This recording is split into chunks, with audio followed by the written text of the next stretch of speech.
Marcus ponders. On September 30th, 1938, an agreement between the United Kingdom, France, Nazi Germany, and Italy was signed in Munich. This agreement allowed the Germans to formally annex a region in Czechoslovakia known as the Sudetenland. This region, which contained a German minority, had just 12 days earlier instigated an armed rebellion against Prague with German support. In response to this rebellion, Britain and France openly called for the Czechs to cede the region, despite the existence of a defense pact with France, which would have forced them to come to Czechoslovakia's aid. The policy of appeasement, championed by the Brits as a means to avoid a world war, had seen an aggressive warring state rewarded for its bloodshed and destruction.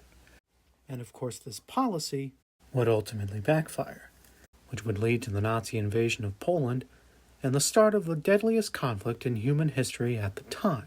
90 years later, the lessons of this time in history have seemingly been forgotten. Donald Trump, the high-ranking felon of the United States, announced that he would be holding a meeting with Russian President Vladimir Putin in Alaska on Friday, in which he would pressure the Ukrainian government to relinquish the Donbass region to the Russians, despite a mineral rights deal that requires the U.S. to provide defense for the mining facilities, most of which are located in the occupied regions, and another agreement which saw the U.S. commit to protect Ukrainian sovereignty in exchange for them relinquishing their nuclear weapons, which had been left there due to the collapse of the Soviet Union. The decision by the Trump administration to ignore a part of history even 11-year-olds know about is nothing new from the man who wandered aimlessly on the rooftop of the White House last week. But even so, this still stings. The Ukrainians have bravely given their lives to defend their country, and the support the U.S. and NATO have poured into their cause has prevented a larger war from breaking out on European soil.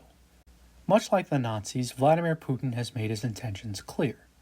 He eyes the annexation of lands that were once occupied by Russia, and he seeks to erase the identity of the people on those lands to forcibly assimilate them into Russian society. The Trump administration, of course, doesn't care, and the felon is so determined to get that Nobel Peace Prize that he is willing to step on the backs of our allies, which is par for the course. But in appeasing the Russians, just as appeasing the Nazis did, will not end the war, but will open the door to its expansion, and unlike World War II, the weapons of this war would be much deadlier, and cause far more devastation than anything this world has ever seen. What's your take on all this? Let me know in the comments, or shoot me an email at the address in the description.